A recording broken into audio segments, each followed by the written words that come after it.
session at the Committee of the Whole meeting dated Tuesday, September 20th, 2022.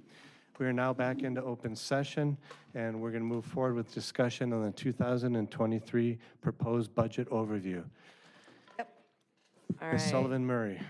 Welcome back to budget. Seems like we were just here. So tonight, we're just going to do an overview. I'm going to give you your workbooks, and you have 2.5 weeks to take a look at them and ask some questions before we have our workshop. So tonight, annually, we do the budget. This sets the level of service and the cost for those services and says how we're going to fund those services. So in your budget book, we have the general fund, special revenue funds, debt service, capital projects, and internal services. So the three that really affect levy that we're going to concentrate on first is general fund, capital projects, and debt. So we'll start with general fund. When we take a look at general fund, the first thing we do is look at our revenues. And what you can see is there's not a lot of change from last year. That's, I know the mayor was looking at trends, and I've got some trend data for you, but that pie chart doesn't really change year to year. We get 55% of our revenues from property taxes. The next biggest revenue is intergovernmental aid, which actually did go up a little bit this year, and that's really because of the formula for public safety. We're spending more on public safety. We qualify for a little bit more aids. But property taxes being the biggest, that's what we need to take a look at. Property taxes are, as you know, restricted by the state's levy limits. We are allowed to increase our levy by 0% or net new construction. The only other thing that affects our levy is, for us, debt issuances. So we are allowed to pay for our principal and interest for debt in our levy on top of our net new construction. So we'll talk about debt in a minute, and then I'll get there. Otherwise, we have none of these other things happening. In another year or two, we'll look at closing this TIF district, downtown TIF district, and then we'll talk about how that affects us. Net new construction. So basically, for next year's budget, it's how much did we grow in 2021, because it's measured on January 1st of 2022, and that's a net new construction that we can use for 2023's budget. So there's always a little bit of lag in there. Net new construction was 2.34%, or an increase of $65.5 million of value throughout the city. This little graph shows you what net new construction has been over the last 10 years. One of the reasons why this is 3.8 and this is 2.34, this increase in value didn't really change that much, but overall we've grown so much that the percent to get 3% means there's that much more value that has to happen to actually get to 3%. So how much is 2.34%?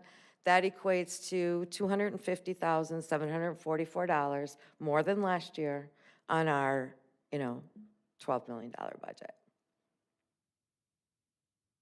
Expenditure overview, same thing. You get these pie charts all the time. They really don't change what they show. The first one shows what we spend the money on, and you'll see the great big blue place is almost 60% now, and that's personnel.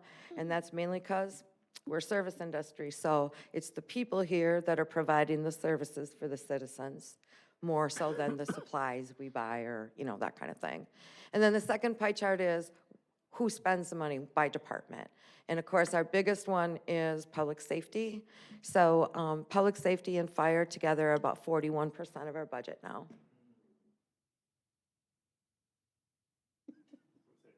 I don't see anything. Okay, so the second thing that affects the levy is the capital. We had a meeting about capital. We did do a preliminary capital budget. This is just a snapshot of 2023. We're looking at about $2.3 million worth of levy to go towards capital.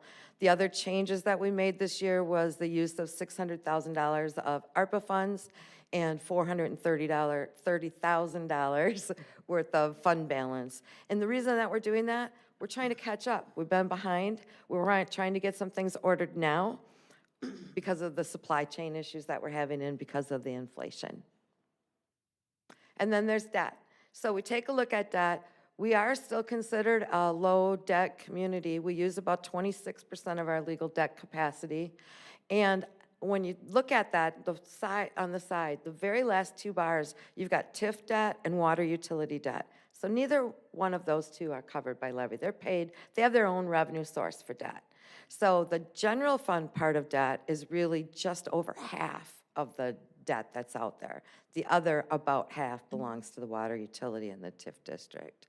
So when we go out and we get debt, what we do is we look at what our debt schedules are. We do our best that we can to put that debt in there to keep it as smooth as possible. We did have big borrowing just the last couple of years. So debt for next year, principal and interest payments are about $200,000 more than they were before. And then it kind of levels again after that. So now Mark and I get all of the budget requests from all of the department heads, and then we take a look at them. So one of the things that we look at, one of the first things we look at are what are the major changes to the general fund budget that we have to deal with this year? And so we've got quite a few expense increases this year with the COLA and health insurance. And then don't forget, we hired a mid-year officer, so that other half a year is extra for this 2023. So that's an increased cost. Fleet charges and fuel charges are up a lot this year with inflation, and also with the fact that because the supply chain issues, we're holding on to some of this equipment a little bit longer, and so it's costing a little bit more to keep it on the road and running for us. We do have some revenue increases that helped offset some of that. Room taxes are back pretty much to normal, up another 20,000 from last year. So right now, the city is able to collect the max amount that we can collect from room taxes, which is $161,000. Anything after that, instead of splitting with tourism, 100% goes to tourism after that. State aids, as I mentioned, are up basically because of the public safety increase in spending. And library aid is up to both the county and the circulation. And then we did get to decrease $30,000 out of the budget because tourism, with the room taxes being where they are now, we don't have to do a general fund transfer to them to help subsidize them anymore. So that got to come off. And then I got a late change on here for you, and this happens every year because we don't get the actual, we project 8% health insurance cost, but then the actual cost just came in late last week, and the rate was 4.5. So that's really going to be a savings of $48,000. That is not figured into this budget, so it's basically on the table right now. We had to balance the budget before we got that understanding of what it was really going to be. No. Well, I'm not saying you can spend it, I'm just saying it's not part of the budget right now. Right now, the budget is of course- balanced, but there's an extra 48,000, right? You know, of Okay? course, I'm completely joking about that. I know you don't want to spend it. Okay. So with all of these changes and these big numbers, remember our levy limit is limited to net new construction. This is what we get, the big picture overview from the departments, and we take a look at it. And when you're looking at 7 to 9% inflation for next year, I'm thinking these budgets are looking pretty good. So the department heads did exactly what they were asked to do, and that's to hold the line, not to add extra things to their budget and to, excuse me, forego things if they can. So and we're looking at this, and I'm thinking, you know what, this looks pretty good. But when you add all the numbers together, we're still 201,000 over the available levy. So next we have to start taking a look at it and figuring out where can we find some cuts in here. Where's that number? How much are we over budget? We were, at the original proposed budget was 201,726 over the available levy for the general fund. We'll call it 202 even, huh? Okay? Are all So- the summaries in the binder? That's all in the binder, which I will give you. I just want to go through it with you quick, okay? And then, so basically, how do we do that? First of all, there was a couple of little ads that we had to put in here because the radio charges from WCC increased. They just let us know that. And then the league dues are a little bit more. But we have to put those increases in, even though they look a little small, because when you look at what we cut, there was a lot of really small things that we had to cut to come to this. This is a summary. We did take a look at all the training and education budgets and cut across the city, 10 grand out of that. One of the things that I have in here is to reduce the amount of contingency that we levy for. We levy for $80,000 a year in contingency. We spend $13,000 to $30,000 of it. So if we were looking honestly, with our unreserved fund balance, if we really needed something for contingency, we could take it from fund balance and not levy it, because we've got the extra reserves there. So right now, what I'm suggesting is that we reduce that by 30,000 this first year and just kind of make sure that it's going good. That's a place where you might look at reducing again next year, depending on how the budgets go. With these cuts in the budgets, it's possible you'll see department heads coming back here and asking for budget amendments next year as well. These are cuts, these are These are cuts. changes from the original budget. We cut, and there's the actual everything. We cut $215,000 out because I didn't want to make it to the penny. I left $7,000 on the table because what happens is people come in and go, guess what? I got notice from somebody and now our cost is going to be a little bit more. So I try to leave a little bit of room in there before we finalize the budget. So these are all of the individual cuts, and it's going to be in your package, so you'll see that. So then it's like, okay, now we've got this so that it balances, so that it's within the levy limits. So now we'll start taking a look at, what does that do to the mill rate and the overall tax levy? So we're looking at taxes now on the average $350,000 home, only from city operations. I want to say that because we're going to talk about the referendum in a minute. But right now, we're just talking city operations, okay? So when we look at what was the prior year levy, our mill rate last year was this year was $4.71 per thousand. The budget that you have in front of you right now, the mill rate will be $4.34 per thousand, or a decrease of 37 cents per thousand. So the change, the tax change is about, it's 30, what did I say it was? 35 cents, 37 cents, okay? So last year, here, one of the things that we look at, the hard part is, if you look at last year, remember last year, the average home was $315,000. So now this year, the average home is $350,000. We didn't used to have to do those calculations because we always said $250,000 house, because it was apples to apples every year. So now it's really going to kind of depend on how much your house changed in value to what your tax effect is going to be. The important thing for us is what's the actual levy and what's the mill rate going to be, because the effect is going to be different on everybody, okay? So one of the things we look at, so for 2023, on an average $350,000 home, the taxes paid to the city is $1,517.51, or about $126 a month for every service the city has, police, snow, libraries, parks, recreation, everything that we do. And I guess what I gotta say is that's less than I pay for my cable bill. So I think we're still in a good economic place as far as affordability goes. Now, we'll take a look at the Western Lakes Fire District. So the funding required for the city of Connewauk is just over $2.2 million. And when the literature and the education went out for the referendum, basically the referendum showed that the mill rate would be about 81 cents additional per $1,000 of value for the average house, right? And that equated to about $250 for each household. So with the valuation increase in the city, that was a big question that came up all the time. It's like, oh, it was 81 cents, but now my house is $350 instead of $315. What's going to happen with that?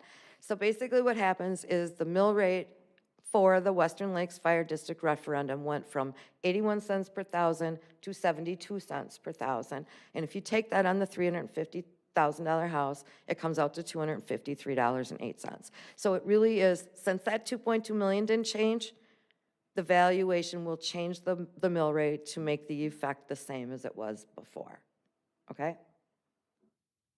So now, we take a look real quick on adding these things together. So prior year, like I said, $315,000 house, mill rate $471, average house paid $1,483.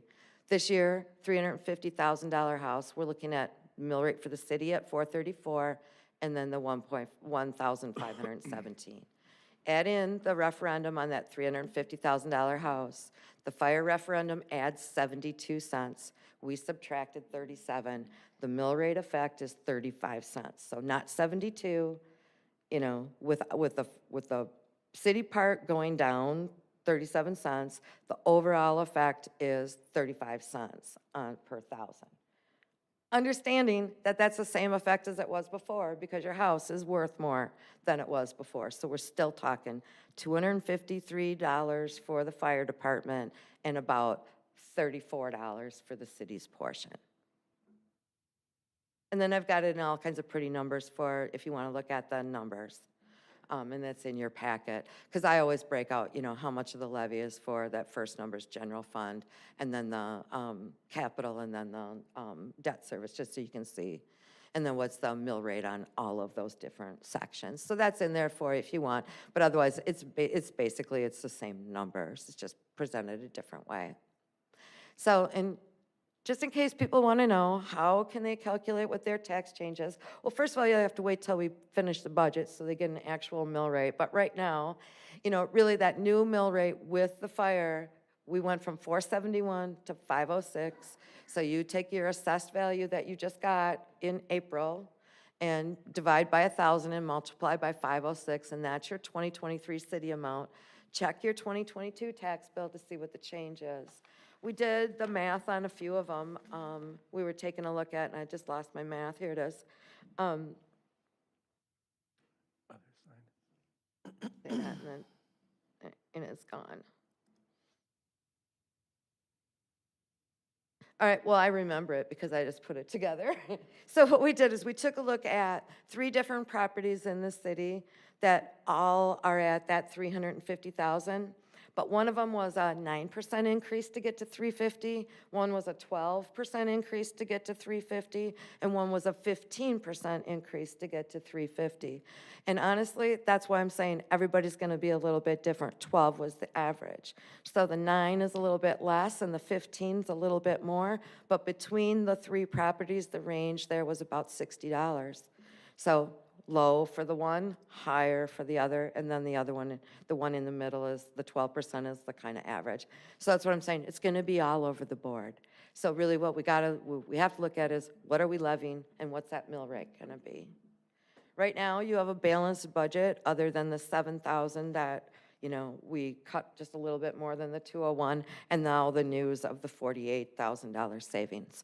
So there's about $54,000 left on the table right now as part of this balanced budget. When you say on the table, what does that mean? That means We have that extra money or we have money? it's extra money. Okay.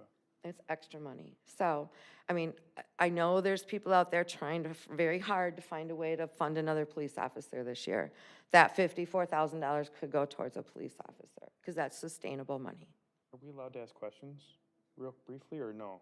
Yeah, I mean, it's primarily a presentation. If they're quick, that's fine.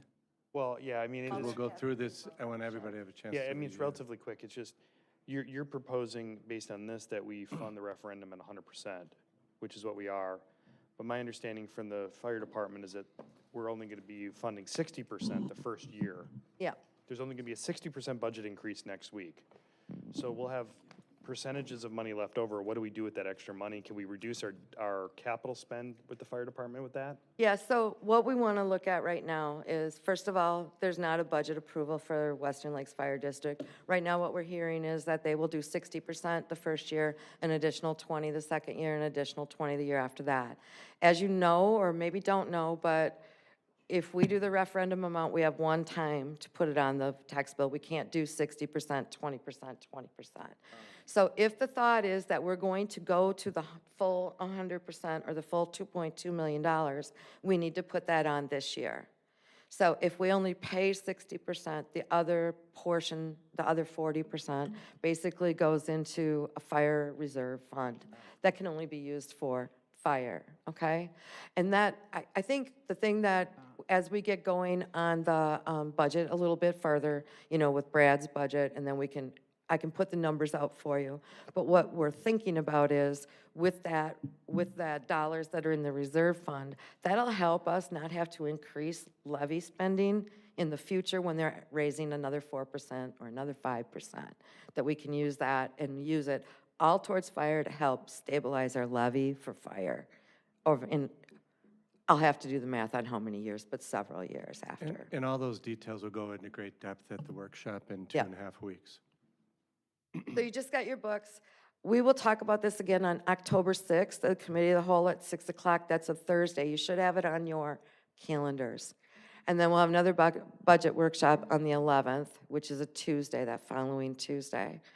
The next meeting would be the regular committee meeting, council meeting night, just at committee of the whole to review any, last minute changes or anything that you have. Because we have to submit our budget hearing notice with the budget to the paper by October 21st. It needs to be out there for at least 2 weeks before we can do a budget public hearing and adoption.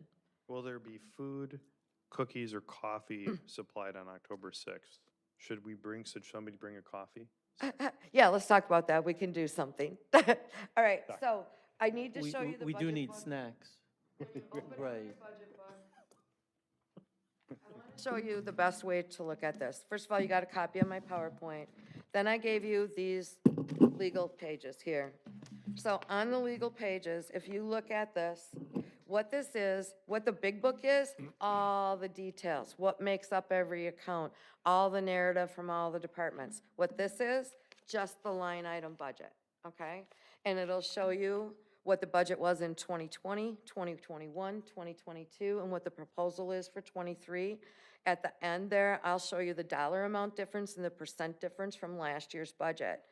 I have color-coded these green and red, so if there's any line item that is a decrease or increase of 8% and at least $8,000, it's colored green for to the good, red for to the not so good, okay?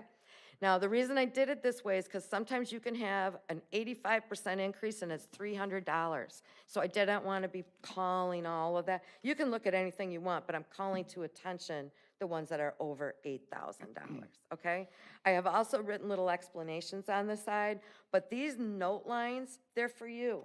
So when you're looking at something here and you've got a question or you want to look it up, that's where you can write it down so you can remember when we're talking to the department heads. And way on the, I am directionally challenged, so way on the left side here, the first column, that's page number. And that's where you're going to find the detail in this book, okay? So if you're looking up something, you'll see there's big gaps because there's big amounts of narrative in here. So I'm only calling out where the detail is for the budget. One of the things you'll notice, same as last year, is these page numbers, some of them are on the side. So, the book goes this way, but the page numbers are on the side. And it's really just the way the silly program does it, and we haven't figured out how to change it yet. But anyway, we've got 2.5 weeks. I want you to look at this. If you have any questions or ideas, it's best to try to get a hold of me ahead so we have some time to actually help you get some information or try to bring some answers to the workshop. It's just more efficient that way. You've got some time, so we're here for you. I'd like to have your stuff directed to me. Mark and I will send them out to the departments as needed. And if you have any questions, give me a call. Otherwise, that's all I've got. Thanks. Thank you, Lori. One other thing I'd like you to consider as you're going through this, each year we try to streamline and improve this process, and I think each year it's getting better. But as you go through these over the next 2 to 4 weeks, if there's something that you would like to see in a different format, in a different way, or presented differently, let Mark and Lori know, because they continue to tweak this every year just to make it better. So thank you. I'd like to entertain a motion to adjourn. So move, Kavieski. Second, Altman Clough. All in favor? Aye. Great, thank you. We are adjourned. We're just going to switch computer programs and we'll jump into it, folks. I'm sorry, we're about 10 minutes late to start our Common Council meeting. Thank you for your patience. If you have a question that you want to, or comments that you would like, not a question, comments you'd like to make to the council, there are blue cards in the back. Please fill out those blue cards. Mr. Gallo is holding them up.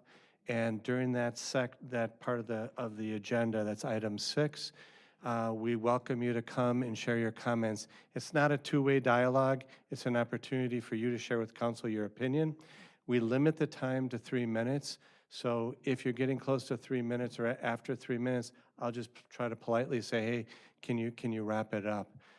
We just want to do that, and that's part of our policy here at the City of Oconomowoc. So as soon as we know we're ready, we'll get started.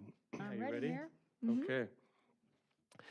I'd like to call to order the City of Oconomowoc Common Council for Tuesday, September 20th, 2022. Has appropriate meeting notification been made? Yes, Your Honor, it has. Thank you. Please all rise for the Pledge of Allegiance. To the flag of the United States of America and to the republic for which it stands, one nation, under God, indivisible, with liberty and justice for all. Thank you and welcome, everybody. We're going to start off first with our roll call. Roll call, please. We do have one alderman, I was just notified, that stepped out for a restroom break. He will be back, so point of order there. Roll call, please. Alderman Rozak? Oh, no. Alderman Ellis, excuse me, let me start this over again. I'm looking at, not on roll call. Alderman Spiegelberg. Here. Alderman Mulder. Here. Alderman Shellpepper. Here. Alderman Kavieski. Here. Alderman Douglas. Here. Alderman Rozak. Here. Alderman Altman-Cloth. Here. Alderman Ellis. Here.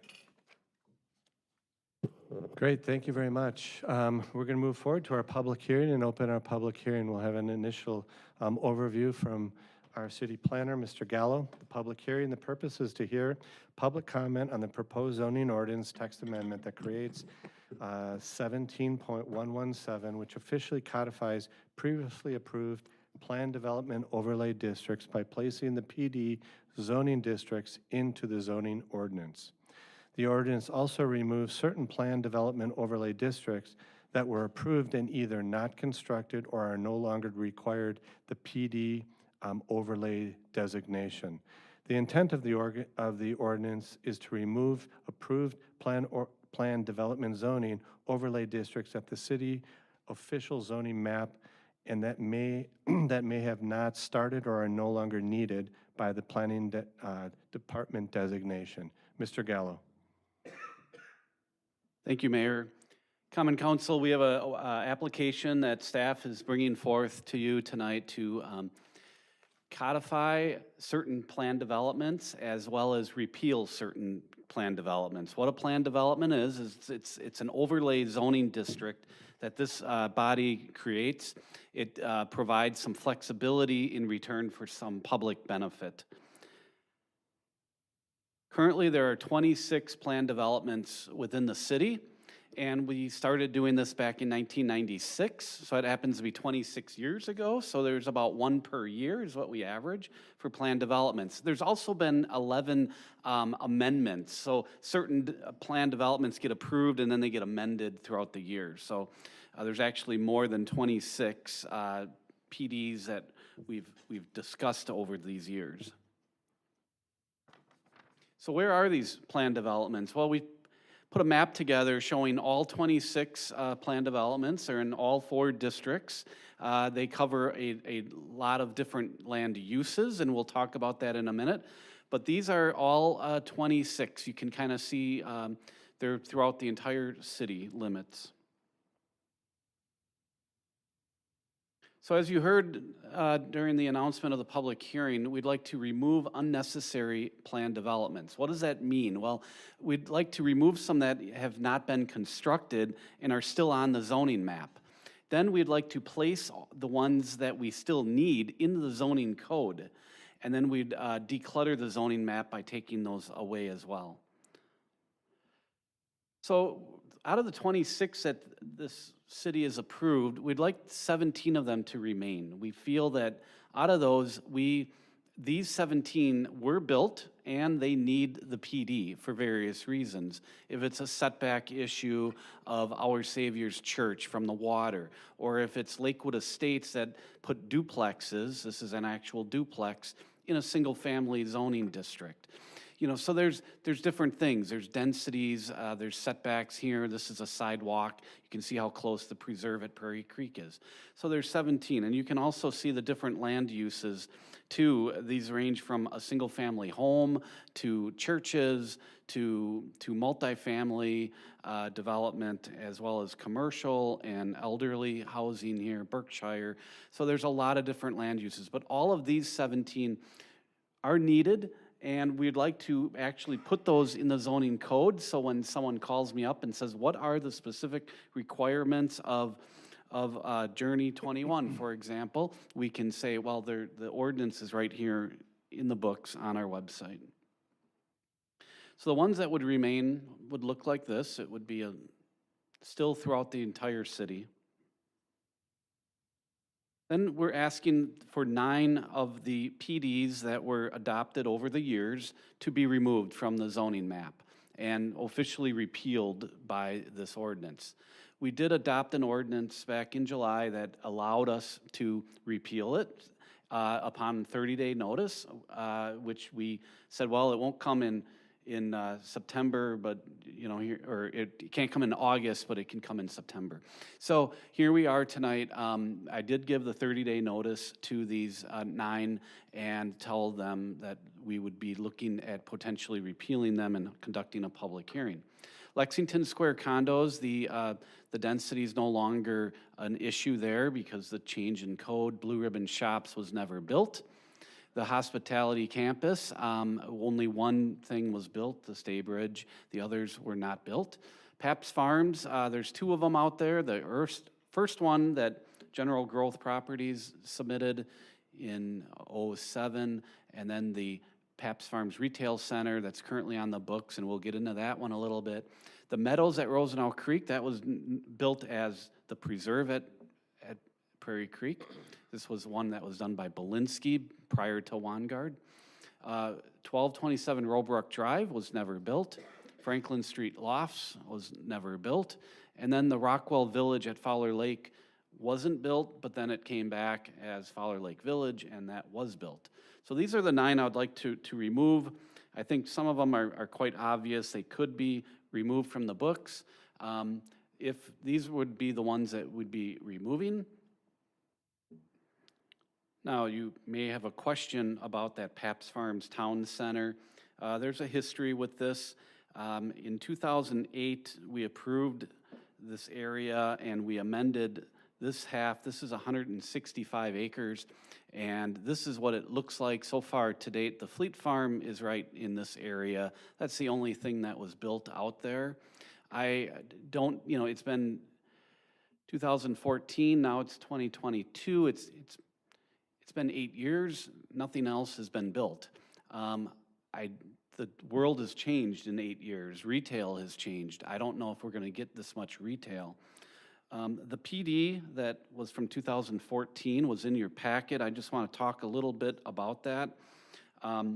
This is the current underlining zoning. You can see the hash marks on here that signifies planned development. This is zoned commercial. This is the Fleet Farm underneath this line here, and this is zoned business park here.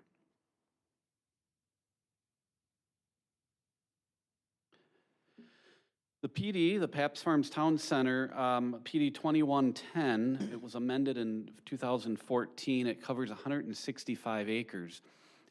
This document is odd. It identifies like 150,000 square feet of residential and another 200,000 square feet of additional office that's not even shown. It said that could be potentially done. It takes all conditional uses that were deemed and they made them permitted by right. So if they wanted to put a certain use that requires a conditional use with public hearing and conditions, they can do that as permitted by right. It wouldn't come before the council. It would be at Plan Commission only. The stormwater plan was approved in 2014. I think some standards may have changed since that. The monument wall was replaced with only landscaping berms and a stormwater feature. Maybe that's fine, maybe it's not. It limited the amount of restaurant drive-throughs to 6. Maybe that's good, maybe it's not. Exemptions that were specifically stated said it allows residential land use in the commercial district, and it also gives a 0 setback for all non-residential buildings. So that's kind of interesting. They can build right up to the lot lines. And then under the public benefits section, it talks about community events, a property manager, a private security force. I don't know if those things are still applicable today. I just don't know if this PD is needed at this point. There's a lot of other things in there that are already required by ordinance in the code. It looks like there's a lot of language in there, a lot of conditions, but a lot of those things are already just standard things. So that's kind of the overview. The approve an ordinance relating to the termination of planned developments, that was adopted by the Common Council in, actually, that was, should have been August. That should have been August. And then approve an ordinance to remove the 9 PDs that are no longer needed. That's tonight, September 20th. And incorporate the currently active PDs into the zoning code. Then I would do that immediately. And then we'd update the zoning map. So with that, I'll sit down, take any public comments. This is on the agenda for later for action. And I would recommend that we adopt the ordinance as drafted. So at this time during the public hearing, I do not have any blue cards. Is there anyone here that would like to make a comment with regard to this item?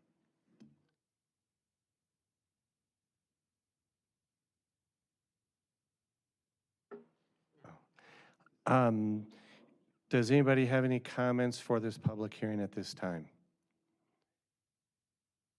For this? Yeah, it has to be this specific topic because we're in a public hearing. So it all is a proposed zoning ordinance and text amendment as stated earlier. With no comments, we're going to close the public hearing at this time. At this time, I'd like to entertain a motion for the approval of minutes for September 6, 2022. So moved, Kavieski. Second. Any, all in favor? Aye. Without objection, I'd like to request of council that we move item 11A, which is the appointment of a Director of Public Works, next on the agenda. Do we have any objections to moving that? Alderman Kavieski. Can we do citizen comment first and then confirmation? That's This- up to you. Sure. Okay. We have 2 comments right now. First one we have is Jean Ibrick. If you would please come up. We have a 3-minute time frame. Please come up to the podium. Please state your full name, your address, the city that you live in, and then we'll look forward to hearing your comments for the council.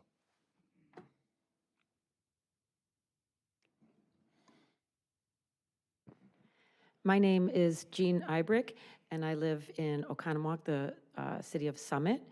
And what I am addressing today is that I'm a physician, and this is my partner, Lauren Telasco, who is a physician's assistant. And we are currently opening a clinic. We have opened it this week on 888 Thackeray, and we are offering a new service to the Oconomowoc area, and that is direct primary care and concierge medicine, as well as medical assisted treatment for alcohol and drug use. I'd like Lauren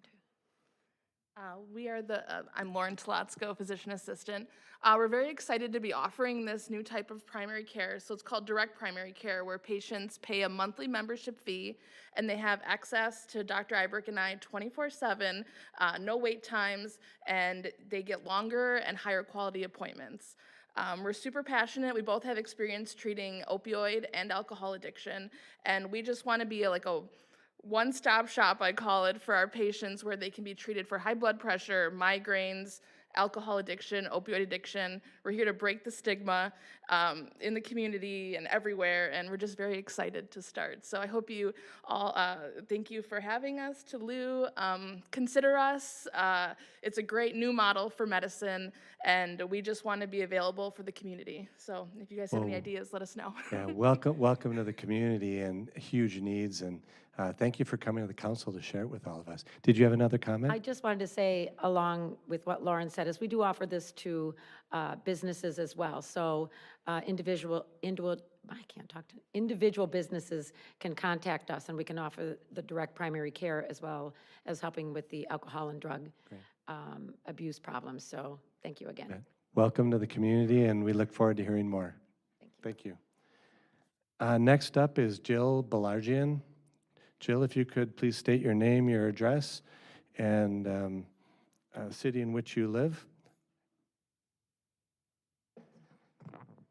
Hello, my name is Jill Belargin. I live at 675 South Worthington Street here in Oconomowoc, Wisconsin. And I'm here to address, once again, these proprietary chemical formulas of drinking water treatment products being added directly to our drinking water systems.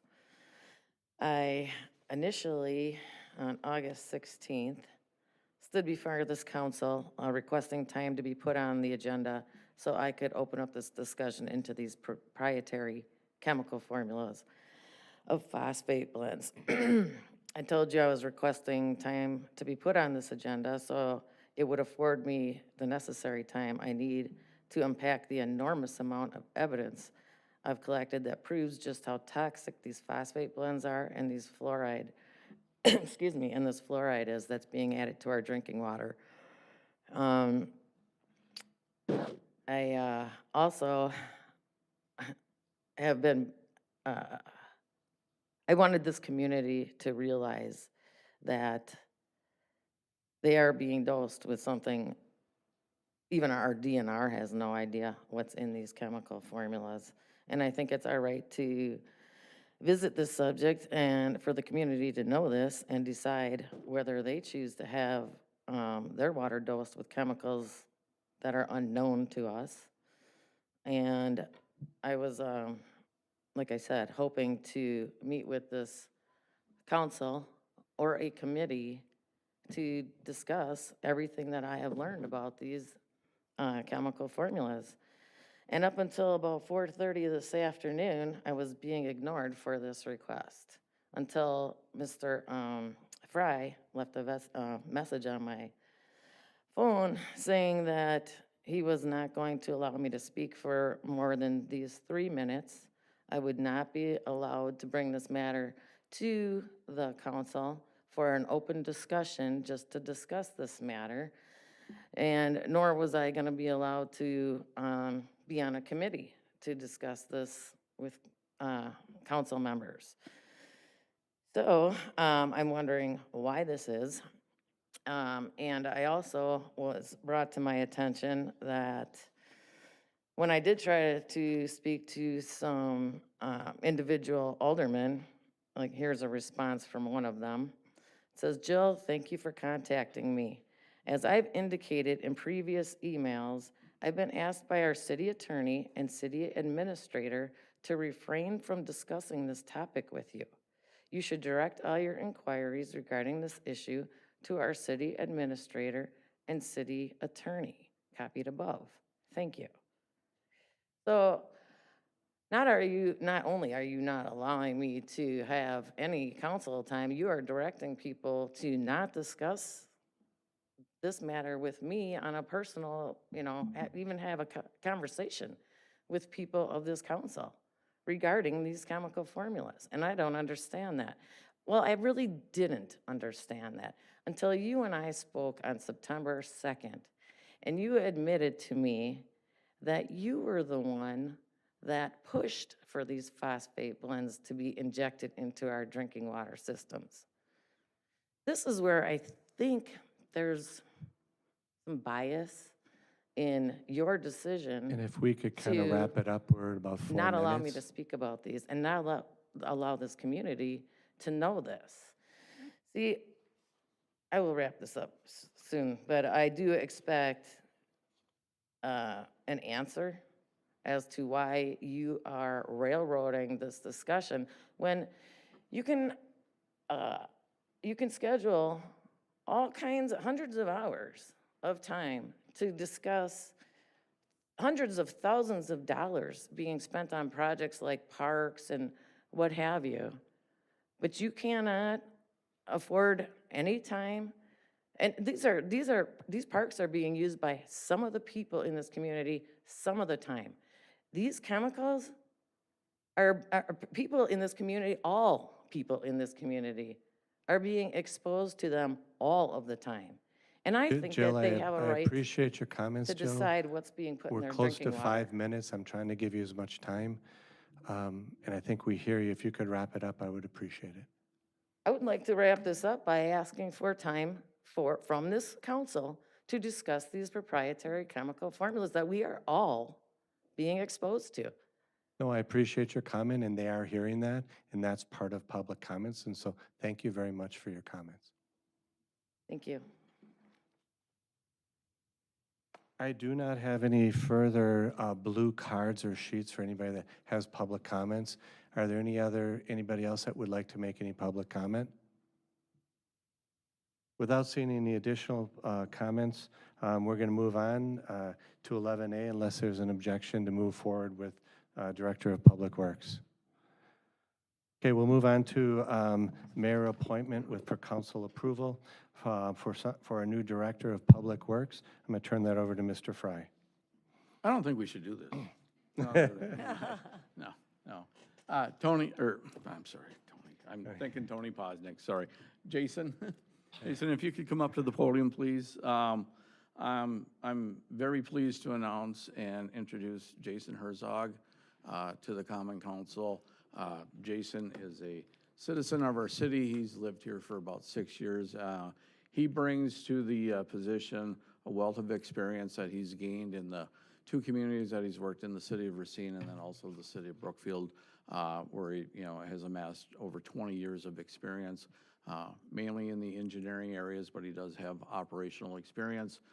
We're thrilled that he had submitted for the job. He fits everything that we were looking for in the position, and one of the things, and I'm sure it's probably going to be one of the comments that we did discuss in our initial interview process was, looking ahead at trying to bring engineering in-house and his comfort level for doing that.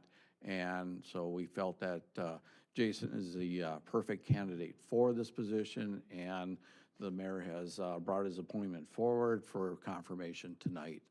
Obviously, Jason's here. If there's any questions or anything you'd like to ask of him, he's more than willing to answer any questions. And Tony Posnick, our HR director, wanted to be here. He's under the weather, or else he would be here as well for the council. We're sorry that he was not able to attend. And maybe the best way to do it is, Jason, if you want to just kick off and tell us a little bit more about you. The council has seen your resume, your cover letter. Yeah, you've seen my, You've spoken with some of them, but not all of them. And we'd love to just hear about you. And then we'll leave it open, council, for any questions that you may have. This is your time to ask those challenging questions, and let's go for it. Thank you, Jason. Yeah, great. Appreciate Appreciate the time, and Raise up the mic. a little taller than the There last you person. go. Yeah, there we go. There you go. Now you can hear me? All right, great. 3 minutes. I can beat that. No, hey, it's been a great opportunity to even be here tonight, so I thank you for your time. Yeah, we moved in here back in 2016. We built a house up on the north side, and my wife and I, we have 4 kids. They all attend, I don't know, almost all the schools around here, but we got two at Nature Hill, 1 at Meadowview, and we are just entering the high school with our oldest. So we're excited for that. I even get to host a homecoming party this weekend here, so. Oh, no. Yeah. So yeah, we get that. My wife teaches at Park Lawn, just down the road here. She's been a 3rd grade teacher, so maybe if any of your kids are around there, or maybe they've already been through there. So that's me and my family. We do a lot of stuff right here. That's kind of one of the attractions for living here, plus now being able to have the opportunity to work here. So we're really excited to, be a part of that, be a part of the community, hoping that I can share my experience and my professional stuff with each of you to try to, provide you with the best recommendations that we have from this part. So I'm really looking forward to that. There's a lot of growth going on right now, so I know there's a lot of opportunity. So it's kind of one of the positive things that I'm looking forward. If you guys have any questions, I know some of the stuff's on paper there, but go ahead and fire away. And so we'll just have kind of an open forum. If you have a question, just as you said, Jason, fire away. Yeah. Alderman Shelp. No question. Had the chance to talk with Jason earlier today. I think he's a great candidate. Really happy we found, you found us and we found you, and look forward to voting for you tonight and having you be a part of the team. And I'm sure Mark will be thankful you're here as well. So Go ahead, just go for it. Welcome and congratulations. Oh, thank you. So should you be confirmed tonight, which sounds like you will, As a newer alderman, I've gotten to meet with all of the department heads except for DPW because there hasn't been one. So how quickly could we get something on the schedule? I mean that jokingly. We'll let you get your feet wet. We'll let you get your feet wet. Hopefully I can get in the door here and then we can discuss some of that. The start date is October 10th. Okay, so And the so- 11th. That's the time that needs to be. You'll make it happen? No, that's great. I'm hoping to really work with everybody as a whole, but individually as well, so. Any other, go ahead. So, we're neighbors in Long Meadow, and you Yep. may not know this, but your son Zach helped me move mulch. And if you work half as hard as he did, then you'll be a good fit. So How much did you pay his son to move the mulch? I'm not able to divulge that. Oh, okay. Chocolate, it was in chocolate chip cookies, so. Awesome. Does he do farm work? He does want to live on a farm. He actually wants to own, a lot of animals. Oh, wow. Cool. Embarrassed to admit what we have in our house sometimes. Long Meadow does not allow chickens, so do not. Just believe me.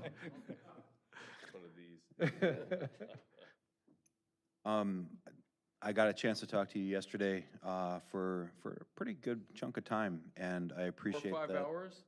Over an hour, I think. Yeah, I thought so. And I want the community to know that I think the process worked, because you weren't the first candidate, but I think you're the best candidate. And doing the due diligence through council will get us there. And I know Mark has played the role of multiple departments for a long time, and I know you're excited about having somebody of the caliber that you are. And I think the council and the city continues to work on that process, and it's come a long way, and it will continue to improve, because I think while I'm definitely in your support, we need more time as council members to have those conversations, to have that level of comfort in that process, more than a couple of days. And it'll continue to be part of what makes this city shine as we grow. There are a lot of opportunities ahead of us, and I look forward to it. Good, thanks. Yeah, hey, Jason, we got a chance to meet a couple weeks ago when you came in for an interview. I appreciated the time.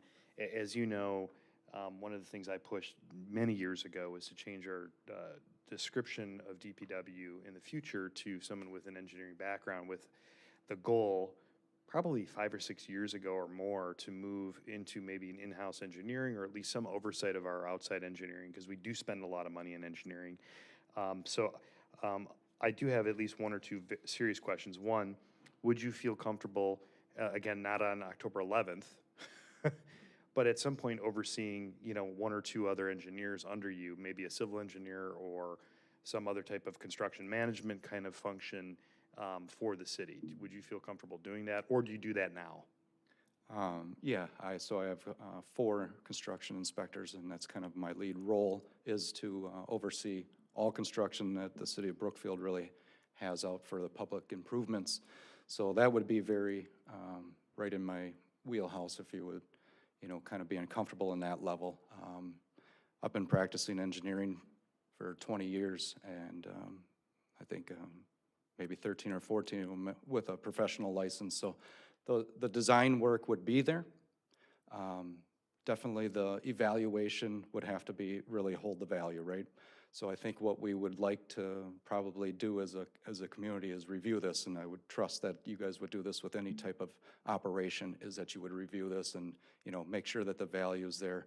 The city itself is growing faster than any other place in the state right now. So it would make sense to invest into some internal services for the future here, as these things that are being put in place today in 2020, 2022, those types of things will come to, some type of fruition where they will need to be replaced, and the city itself needs to be in a position that it could probably be, handle that. And, as it grows, that will become a need, I believe. The other question I had that's, a little bit more, I want people to understand that we take the confirmation process seriously. We spend time with you. The mayor and Mark gave some of us the opportunity to interview in person, call you, review your resume. So that was all very helpful. One of the things that we talked about when I got a chance to interview you was your operational knowledge. Do you feel comfortable? I know you do more engineering and oversight for construction management. Do you feel comfortable moving into a role like the DPW director here where you're going to be also doing operations? Yeah, correct. So even though I may not have the title where I stand right now, I feel like I spend a great deal working with our street maintenance people, anywhere from developing programs for crack sealing to patching, curb work, any storm-related issues. I provide all kinds of assistance, and that's on a daily basis. So although I may spend my day in an engineering office, I am very familiar with working with these individuals. Well, I really appreciate you coming in and exposing yourself to the council. You'll be doing that more often moving forward, every first and third Tuesday at the very least. The last thing I'll say is I want to echo what Lou said, which is we've had a good process here, and I think you ultimately are the right choice. And I'm happy you live local, and we wish you the best of luck, and we'll be talking soon, I'm sure. So Great. thank you. Any other council? Oh, go ahead. Thanks, Jason, for being here tonight, too. I did enjoy getting to interview you a couple weeks ago as well. I want to thank Mark for holding the bag on the DPW position for all this time. If they say that good things come to those who wait, then this is an example of that, even though we waited probably a little bit longer than we wanted. But I think Jason brings great technical knowledge to this position with his engineering background and a great deal of operational experience from Racine and Brookfield that will only increase over time as he's here. And I also think it's a plus that he lives in the community. So we look forward to confirming you tonight, and welcome. Great, thank you. Other comments from council? I'd like to entertain a motion to confirm the appointment for the DPDW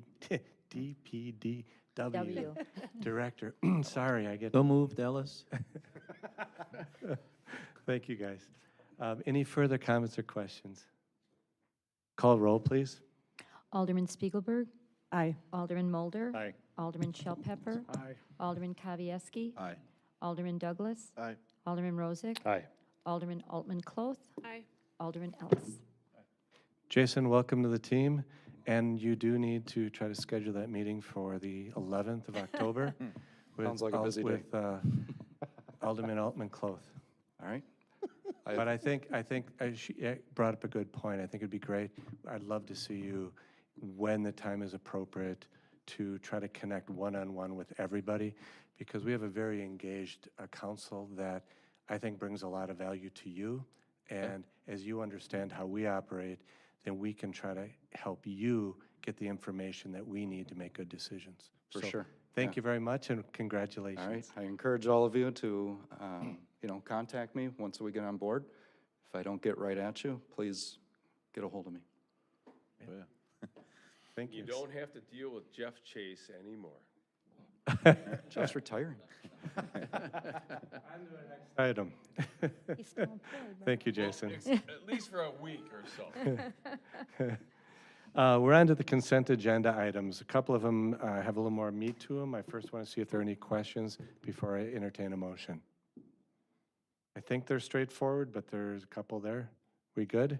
I'd like to entertain a motion for the consent agenda items as listed 7A through D.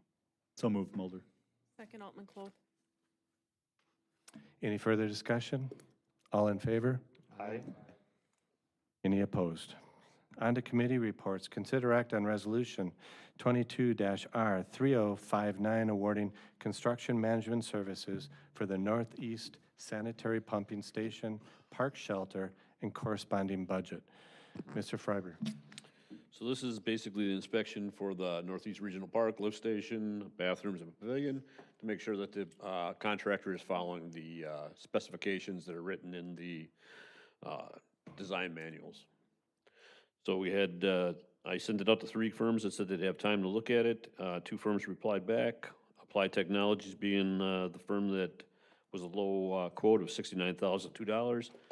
I'm asking for a 10% contingency, which will bring that total to $75,902.20 for Applied Technologies to do the inspection services.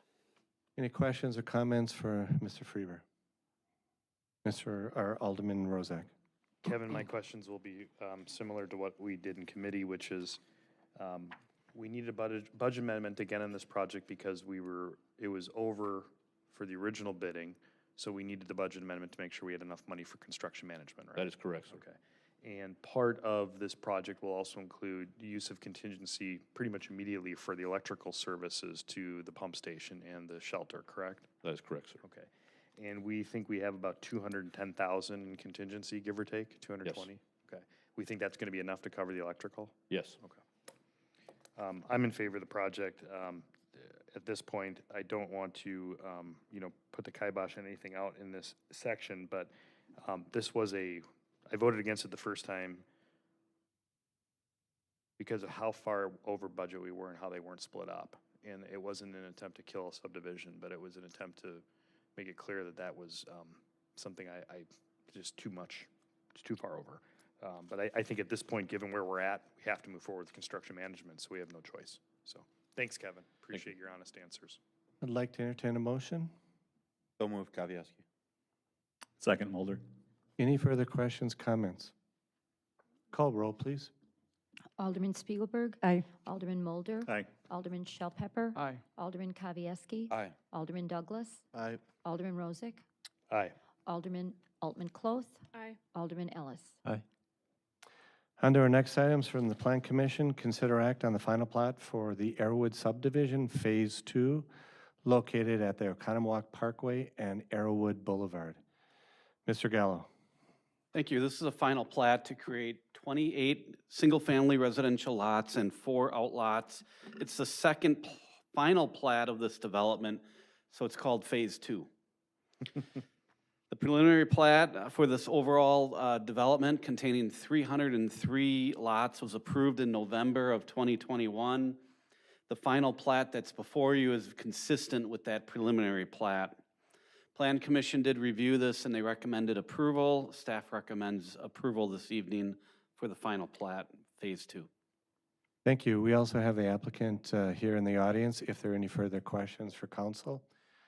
Any comments or questions from council? Alderman Kavieski. It's in the town, it's not within the city, but I believe it's going to be hooked up to city services. This is in the city. This is in the city. This is Arrowwood subdivision. How many recs are being used for this particular development? You should say that publicly. 303, 1 rec per Yep. unit. Yep. Any further comments or questions?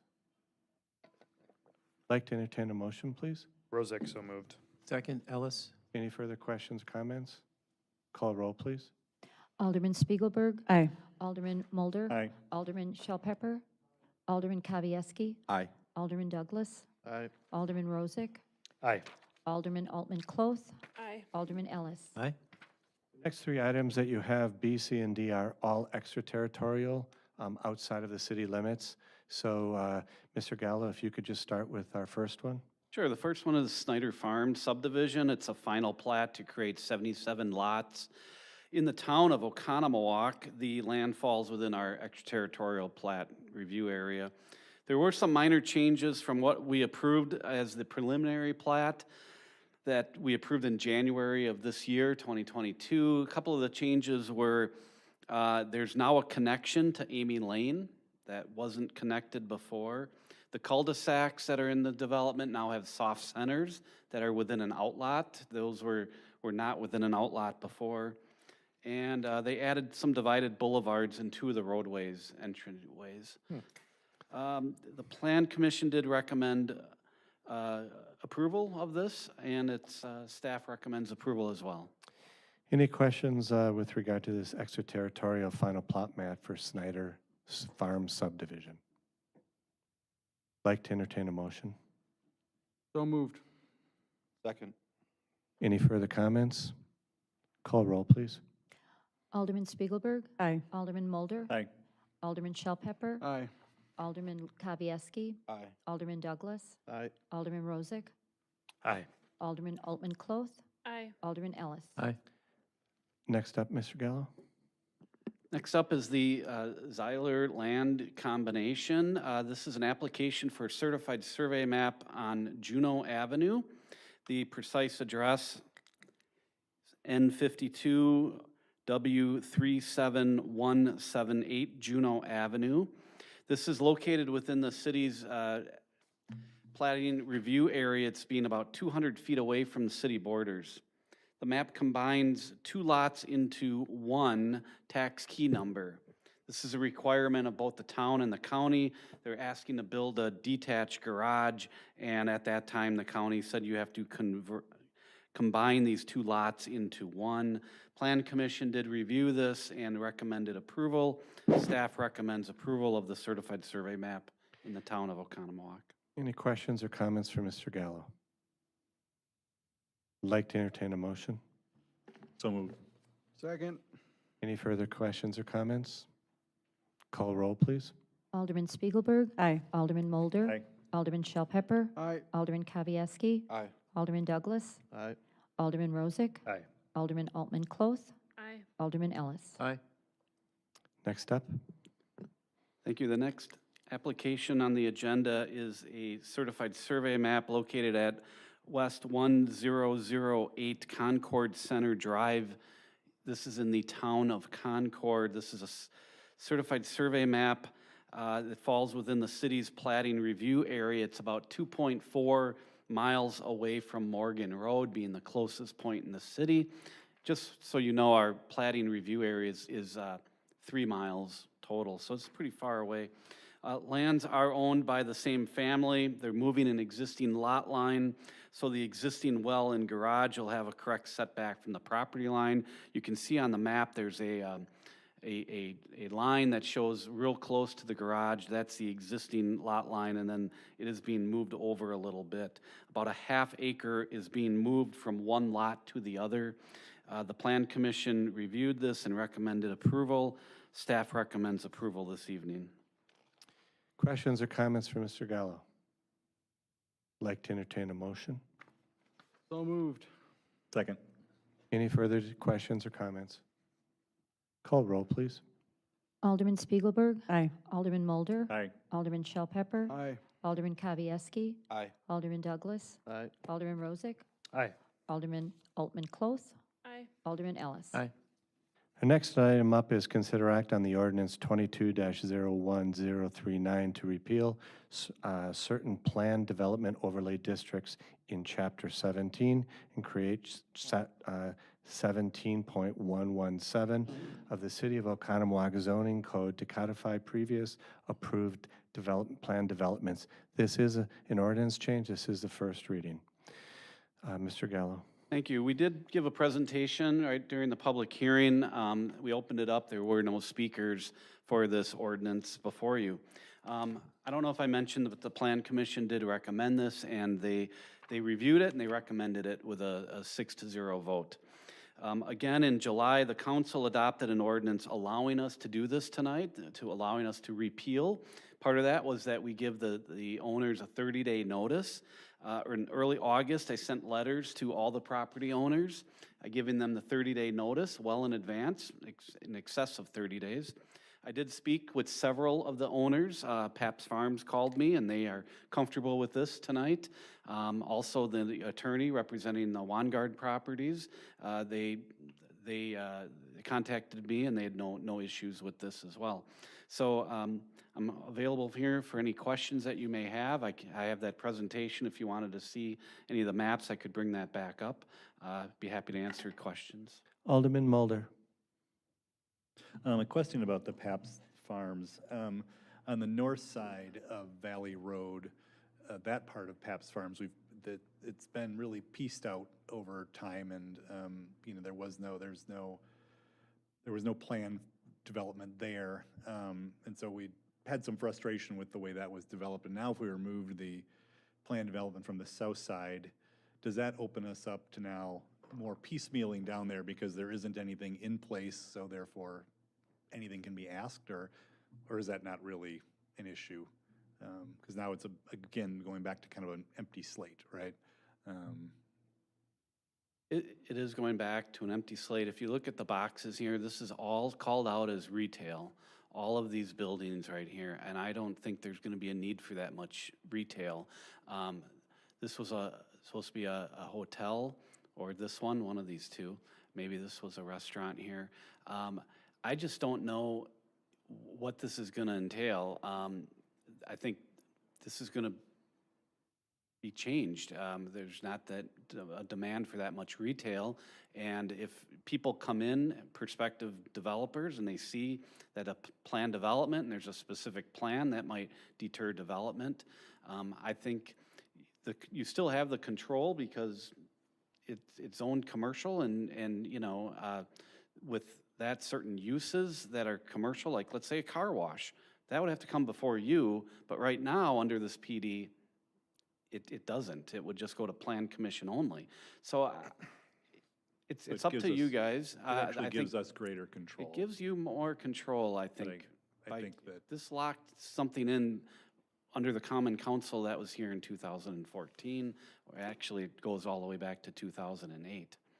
So I guess a lot of what you showed in this, it was kind of surprising what we were going to allow, and maybe probably none of us knew how open some of that was, and we would have been surprised that someday when it didn't come before us and something we might not have voted on.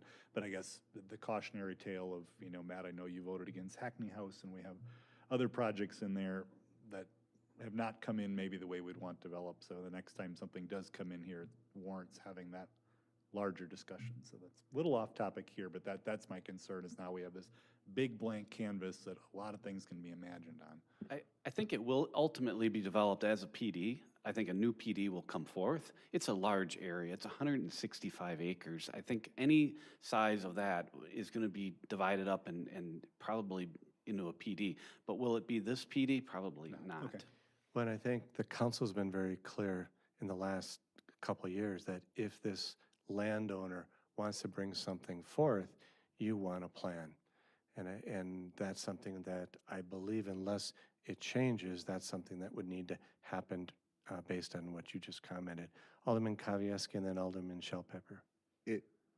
Mayor, you're spot on in regards to that. We do need an updated master plan for Pabst Farms. So we as a policymaking body and the community have what the vision is that can materialize there. And I believe Anchor 1 is where Fleet Farm currently is, right? And there was actually some changes made to that in order to allow for that footprint there, I believe. So It was determined that it was enough substantially in conformance that they didn't need to do a formal amendment, but it was a little tweaked. You know, the gas station it doesn't show it as a gas station here, but the intent was there to put something right here. So we did allow it. There was a lot of discussion at the time, but they said that it was in substantial conformance with the general development plan. Right, and I believe that, again, the footprint of Fleet Farm was bigger than what Anchor 1 allowed for there, so there was some play. I guess my point is, even that 2004 PUD is not relevant at the current point. So to provide this body the tools to make sure that what goes there conforms to what the vision would be, as opposed to what currently is allowed, I think is in the best interest of the policymaking body and the community. Alderman Shellpepper? So it seems though, why not just leave the current PD in place then until they come forward with a new PD? Because it seems like if we remove it, you know, that allows the piecemeal to possibly happen. You know, they could just ask for one thing here and there, and depending on what the council decides at the time, that could be allowed, whereas at this point, you know, it wouldn't be. So what are the other specific examples of the CUPs that are permitted by, you know, right of use or whatever, other than the car wash? Can you give me some other examples? Well, we just did one for outdoor recreation, the blue ribbon, or the baseball for the dock hounds, you know, that's outdoor recreation. That's a conditional use. But no, I'm saying that was permitted by right of use within this CUP, or within No, this it currently PD? exists. No, I thought you asked. No, I'm what are- asking what conditional No, I'm uses? asking what conditional uses are permitted by right of use in this PD overlay, or whatever you called it, right of whatever. Every conditional use that's Yeah. on our books that would be allowed in the general commercial district Yeah, is now permitted by right in this PD. okay. Okay, so other than the ballpark, what else, what other things are there then? Car wash, So they're gonna be able to build Gas a car, you can stations. say they can build a ballpark right now, right there, without any without question. coming to the council, yeah. That's what we're trying to protect. How is that allowed in the not first shown- place? it's That not doesn't shown make any here, though. sense to me. I just, It- I don't know if I agree with that statement. Well, it's not shown as Yeah. a layout here, so maybe that's a poor example. Yeah, I think it is. It's Um, kinda, it seems like it's a little hyperbole. You know, gas stations, Fleet Farm did not need a conditional use to put that gas station in. That would be an example. Any big box, I believe, over 40,000 square feet might require conditional use off the top of my head. And there's definitely footprints here for greater than 40,000. So those wouldn't come before you. Okay, but the zoning's gonna stay in place no matter what if the PD gets pulled. So it's gonna be business, it's gonna be commercial and business park regardless. Right, and right now, under the PD, residential uses are allowed, so if they came in and said, well, we had kind of a big building here, we want to make this into an apartment, and, See, my fear is You the residential piece. I do not want to see this becoming residential at all. That was never what was promised to the people that lived out there. That was never, you know, what we have on the books. And I'm afraid by pulling the PD, we're opening that up to happen. right. Number 10 says exemptions allowed are residential uses in the PD ordinance, So within the business park and the commercial right now, they could build as many houses or apartments as they want. Well, I think You're not making this very clear, Jason. we do have a general development plan in place. That's what's on the screen. Okay, so where are the houses on there? Well, there are none. Where's the multifamily then? Well, I guess what I was saying earlier is they could take any one of these boxes and say, well, I want to make this into a apartment building. Never come before us. Couldn't Right. be stopped. I believe one of the plans that they had brought forward when we were looking at this area quite a few years ago had actually residential uses above some of the big box. And that was one of the Yeah, things above the that- big box though. I mean, this is all a Right. mix. I'm talking just straight residential. Okay. And this is Right. very, very clear. That's a good point, yeah. Like in the corners in Brookfield, they have, you know, Yeah, that's different residential. than just what I'm talking. So they would like to they could potentially do that. Well, that would be great, because I mean, commercial's being built there, which it's not being built at all right now. We got a Fleet Farm sitting with a big empty sign, and everyone's like, how come that's the only thing on the sign? For 10 years, or whatever long it's been. Need to talk 5 to the years. landowner. Yeah. That's, Can we want to go to Alderman Rozak, who was up first. Yeah, I do have a couple quick questions. Thanks, Jason. We also spoke, actually, I think 2 or 3 times about this issue, and we've gone back and forth and bantered about it. So I want to get some of that on the record. I'm going back and forth on this thing. I think you're right. So the special exemptions and conditional use are considered allowed, but they still have to comply, as the next paragraph of sub 9 sub A says, they still have to comply with all the other conditional use permit requirements, right? So if they wanted to do something that would otherwise be a conditional use, they still have to comply with all the terms and conditions of the conditional use. So it's not just a blank check that it's in there. They're saying it's going to be allowed, but they still would have to comply with everything else we have in all of the conditional uses we have in the city in our zoning code. Right, we have standards. Yeah, we require the security cameras, or we require whatever. They still have to comply with all those standards. I think you're right. I think if we remove the PD, that will make some of those things harder, but they can still ask for it anyway, right? They can still ask for conditional use in some area of this. So it doesn't really change for me. Where I kind of come back to is I go back to paragraph 9 on page 5 and 6 of it, to C, D, and some of the other sections. I, Theme and architecture, developer will utilize upscale architectural elements incorporating elements and building materials which are similar or complementary with the Pabst Farms Marketplace, which is where Pick and Save is. Landscaping, a whole landscaping plan in here, and they're supposed to do the landscaping.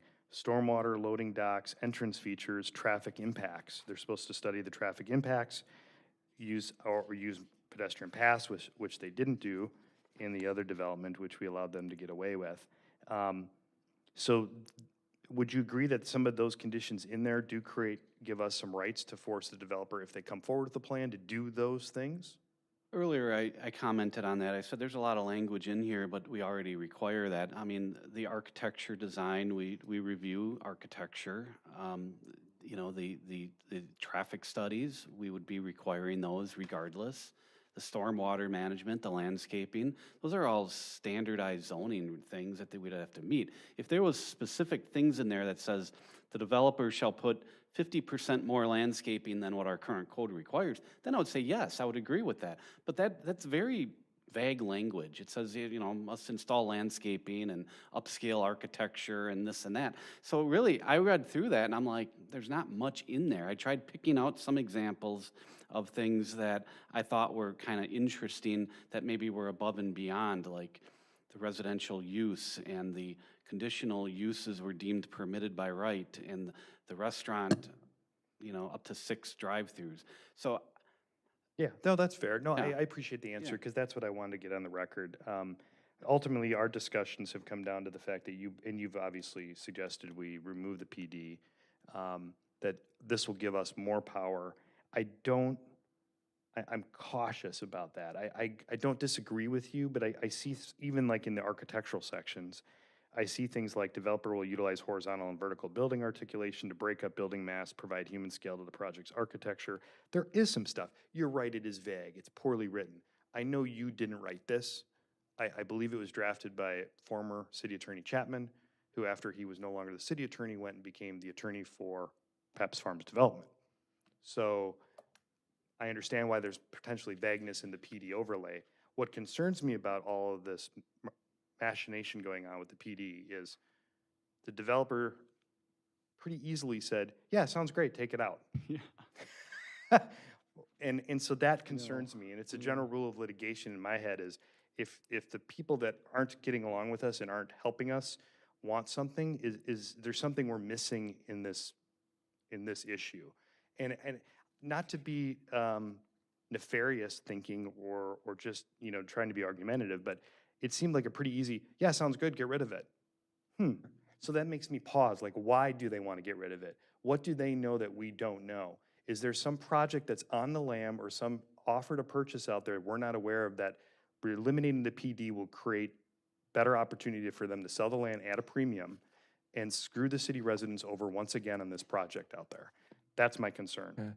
Jason, do you know of anything that's going on in this area? yes, I do. And before I get into that, we can just say, you know, if you want to keep this on the books, that's fine. I thought this council would want more control. It's been sitting there, approved in 14 was the last time we looked at this, and it's been 8 years. A lot of you weren't here. I have been speaking with a couple developers, two different parties that are interested in this area. So I don't really want to disclose what they're about right now, but it's different than what you see here. Is that why, do you think that that's why the current owner of the property was so easy to do away with the PD overlay? It's potentially, it's not like they had a quick response, you know, on the phone. Well, they don't have a quick response on anything. They studied it and they thought, you know, that's fine, we can start over. They realize that the market does not represent this much retail is needed in this area, so. Well, I don't mean to, you know, obviously I'm passionate about it because it's right here. This first PD overlay was jammed through the council literally right before I got on in April of 2014. And it was in order to effectuate the Walmart and Costco deal that was opposed by the community. And that's why they jammed through the change to the town center that they did in 2014. The other concern I have is there are developer prohibited uses, which I think is a positive for us too. I'm still torn. You're telling me you think removing it gives us more power. I'm not a professional planner, even though I did the zoning board for, 100 years and did this. So I trust you, Jason. I don't trust them.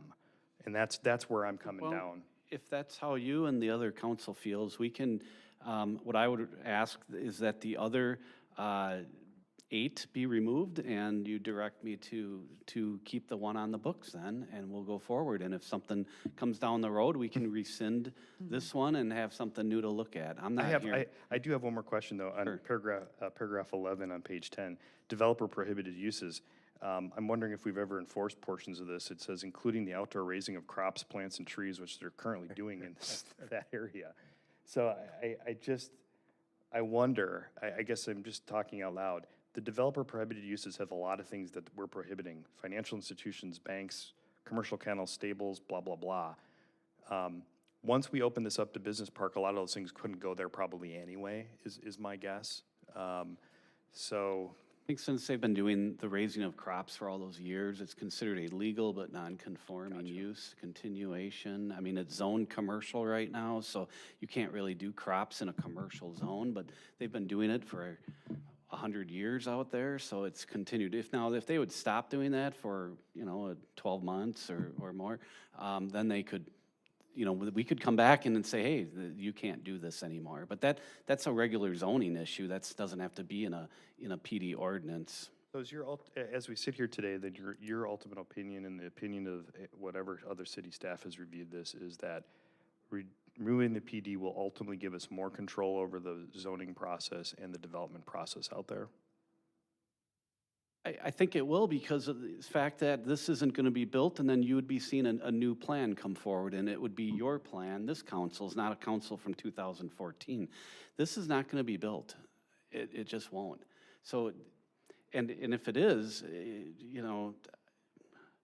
it's not going to be these uses, I don't think. And the rest of the area there where the new Starbucks is and the BMO, those areas are still within a PD. We're keeping that other marketplace, right? Marketplace is not a PD, that's conventional zoning where it the is. Starbucks is, yeah.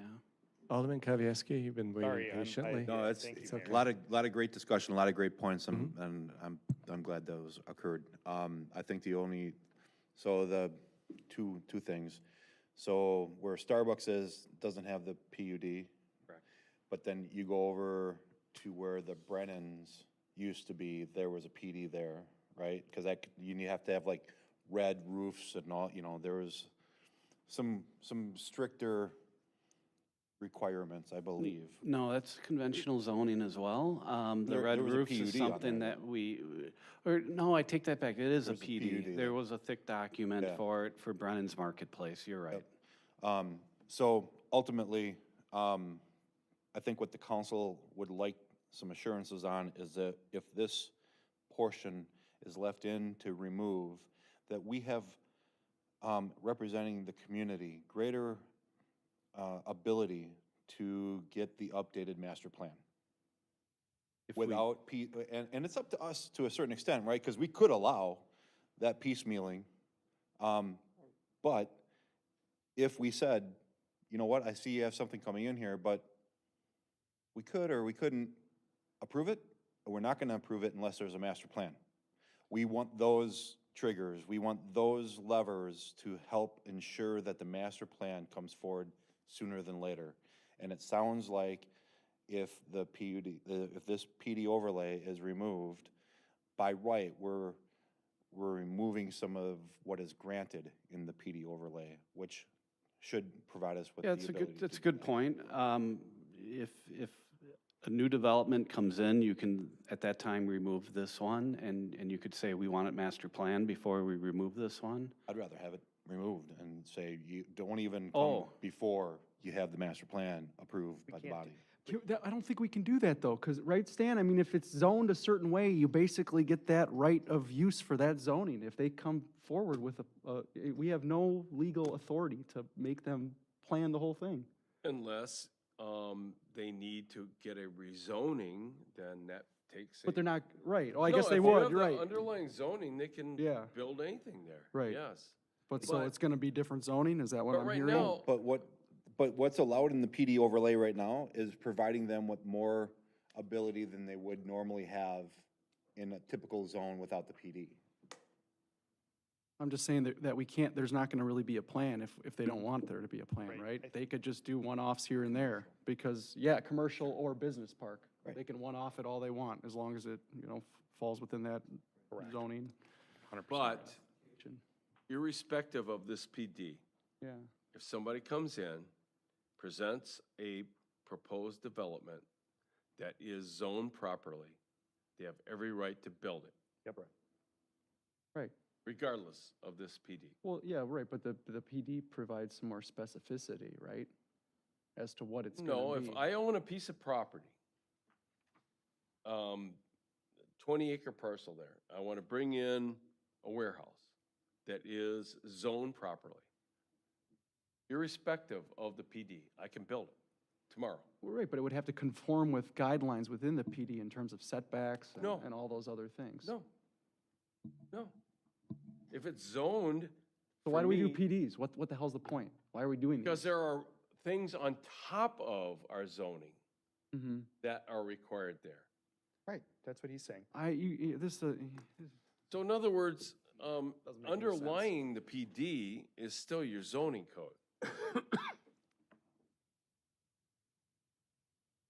But here, Stan, here's For the question. instance, if you had if they say they want to put in a big warehouse and we had additional specs for landscaping, that warehouse would have to also live up to those additional specs for landscaping. It doesn't, the PD still applies to everything in there, even if what they're building isn't exactly what's drawn on this map.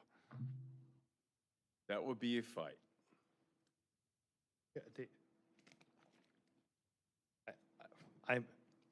I'm with Chaz on this.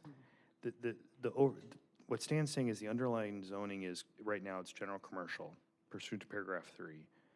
But there are the additional provisions that have to be complied with under paragraph 9. And they have to do these other things. They have to do the theme architecture, landscaping. I do think they're vague, and I don't know that there's a ton of teeth to them. But I am still concerned. I'm really torn on this vote. I hear what Jason's saying. By the way, I'm for all the other ones. And it's not Well, just because listening to everybody, one approach would be to move forward, let this one sit for a while, do a little more due. We can always, if you request it, we're happy to bring it back to council for another vote. But if there's a lot of torn, maybe we just need to sit and think on this a little bit. Alderman Kavieski.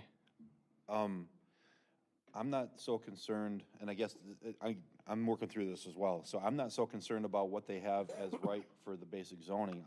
I'm wondering what they have as right with the PD overlay, and what they have as of right goes away if the overlay goes away. So I think that's so combining what you're saying, what the mayor's saying is, I think we should vote right now tonight in favor of everything else except for this piece, because this is so critical to the development of the city and the entrance to the city. And the city spent $18 million on a TIF out there. We shouldn't just, if we have questions. So I'd like some of the questions we've asked tonight answered, like what they can and cannot do, what they're, Stan's telling us this, and yeah. What has happened down there is, we've had that overlay, and as something comes in, we analyze it, right? Yeah. And we say yes or no. It makes no difference whether the overlay is there, or the PUD is there, or it doesn't. It makes absolutely no difference. And I don't think Jason cares one way or the other. No, I understand that. And so the end of the day is, you're going to have stuff coming in there as we continue to develop, and you're going to analyze it on a case-by-case basis. And it makes absolutely no difference whether that PD overlay is there Then or we not. should leave it. We should leave it then. And- There's and absolutely I- no reason to I don't pull think it. that Jason cares. Yeah, well, then we should leave it, and let's be done with it and move forward. The new ordinance that we just adopted said if it's not built within 7 years, it automatically expires. So this is now going on 8 years. This would have been expired already, but if you want to keep it on the books, that's fine with me. It's just, I need a good reason to change the status. Just one second, Alderman Ellis, and then Alderman Altman Cloth. Oh, I thought you had your hand up, I'm sorry. Okay, it sounds like to me everybody's starting to just want to hear themselves talk. At the end of the day, I think if I understand right, I think 8 out of the 9 we're okay with. If that's the case, I want to go ahead and I want to make a motion that we go ahead and we look at those 8 and just table the number 9. Because people are just, all I hear is the same thing over and over and over and over and over and over and over again. So that's my, So motions, is that a motion? yeah. So motion's been made? I'll comment after. Okay. I'll second that motion. So you're. So I'd like to have any other comments or question. A motion's been made and has been second. Can you The motion is made to approve the removal of all 8 and excluding the Paps Farm Town Center. Is that correct, Alderman? Yeah, it just sounds like there's a lot of questions with the Paps Farms. Correct. So instead of holding everything else up, which we already know has either not been developed, been underdeveloped, or will never be developed, why don't we just go ahead, remove those 8, and then you guys can go out for lunch and you can talk about number 9 until you want to, till the cows come home. So a motion has been made, it's been seconded. Alderman Mulder had a question? Comment? Or Alderman Spiegelberg? One of those hands, there was one of the two. Would we like to waive the second reading? Absolutely. So my, Oh, I okay. do have a question though too for Jason. so if we're going to do this, I do want to continue to talk about this. I don't think it's something we just want to go, because I want to reiterate that at this point, nothing developed out there would come to council. So Looking around it, that looks like that's a If that's everybody, consensus, and yep. we will Okay. continue that discussion. But I think the key thing is reviewing tonight, so That's fine. that I just wanna there's be- more clarity on the PD, and I think that there's some confusion there. We want to have clarity. Alderman Kavieski. So, yes, I believe we are spot on, and the direction note to staff is that it comes back At some time. before the end of the year, not 2 years from now, but it comes back maybe before the end of the year. So it's not hanging out there forever and ever. Good point, because I've seen that happen. So And good. can I amend the motion, or I think I'll ask my first to amend. There's actually 9 that are asking to be removed. Right. And what I think we want to keep it out of this one is 8 and 9, which is Paps Farms Town Center, Paps Farms Town Center, and retail. So that whole strip, 8, 9, should be removed from our approval of this ordinance. No, let me clarify what those are. The Paps Farms Town Center actually had multiple PDs stacked on top of each other. So let's get rid of the one from 2007. That was the general growth properties one. Okay. And let's get that one off the books. We'll make and then we'll only have this latest rendition on. 2014. Alderman Ellis, do you concur with that in your motion? I concur. Second. Second is still there. Any further discussion? Great discussion back and forth. Thank you all. I'd like to call roll, please. Okay, Alderman Spiegelberg. Aye. Alderman Mulder. Aye. Alderman Shellpepper. Aye. Alderman Kavieski. Aye. Alderman Douglas. Aye. Alderman Rozak. Aye. Alderman Altman Cloth. Aye. Alderman Ellis. Aye. Before we move on to the next section, I just want to make a comment. Jason, thank you to you and to Rachel for all your work on this. If you've noticed over the last about 2 years, Jason and his department is trying to clean up a lot of stuff. And he's bringing it to you for your policy decisions. So hats off to your department. On to new business, consider act on the sump drainage. My tongue's tied today. Sorry about that. The sump drainage agreement between the city of Oconomowoc and Quentin Sertrad Watson and Eliza Watson at 118 West Jefferson Street. So we're talking about this sump drainage agreement. Are you taking that? Well, I can. Evidently, Paid to be here, I'm not. what's that? You're getting paid to be here, I'm not. Yes, you are. You You're most getting certainly paid. are. Not after 4:30. I'm free. Oh. Interesting situation here. We had an issue related to somebody's sump pump that's going off all the time. And it was creating problems operationally for us because it's dumping water onto streets that would create all kinds of problems with regard to icing and that sort of thing. Discussions with the property owner as to whether or not we could go directly from their sump crock into our storm sewer system. And the recommendation from our utility was that we work with them and come up with a collaborative solution, which would involve us going out, getting a bid, retrofitting it so, we could get a pipe directly from the crock into our system. And we would pay it in advance. We'd be the bank.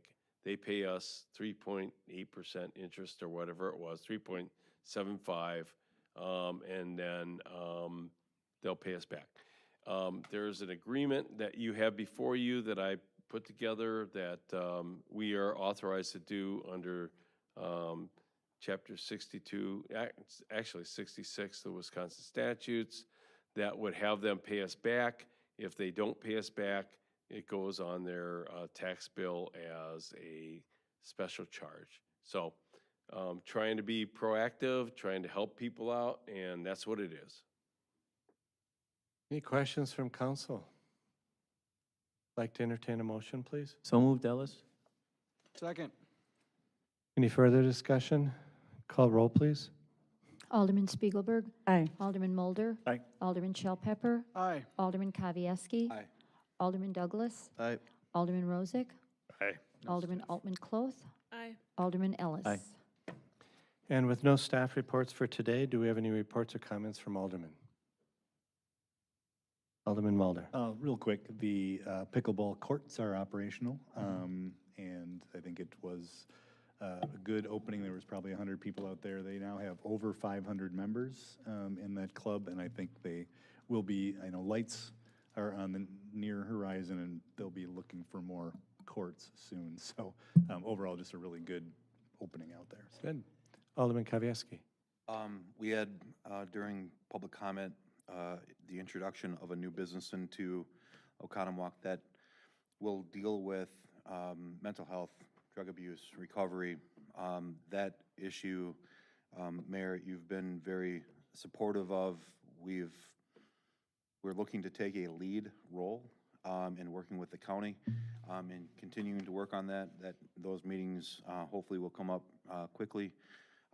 That subject is not going away. I think anybody who listens to the news sees that getting worse. It's going to continue to get worse, and I'm hopeful that sooner than later the policies associated with the fentanyl spilling over our southern borders and creating those issues are addressed. It is hitting not just the border cities and the border towns and the border states, it is hitting every city and every state in this country. So appreciate your support on addressing that. I'm glad to see more businesses popping up to deal with it, and it needs to be addressed on the federal level as well. Any other comments from Alderman? With no further comments from the mayor, and I appreciate, Lou, that you said, hey, could we kind of have the public comments go first? If you know somebody's going to come in, it's always really nice. Our ordinance agendas are lined up that I can't change that. That's why we do the exceptions. Thank you all for letting us to move those things forward. But if you have other people that are coming in that you know in public comment, give Mark and I a heads up, because if we want to move something, it's just to try to get people home. And try to be respectful. And I try to do that a lot with the appointments, especially for all these volunteers that do stuff for us. And, but just give us a heads up. And so thank you for doing that. I was not aware. Thank you all. I wish everybody a wonderful evening, and I'd like to entertain a motion to adjourn. So moved. Second. In favor? Aye. Aye. Have a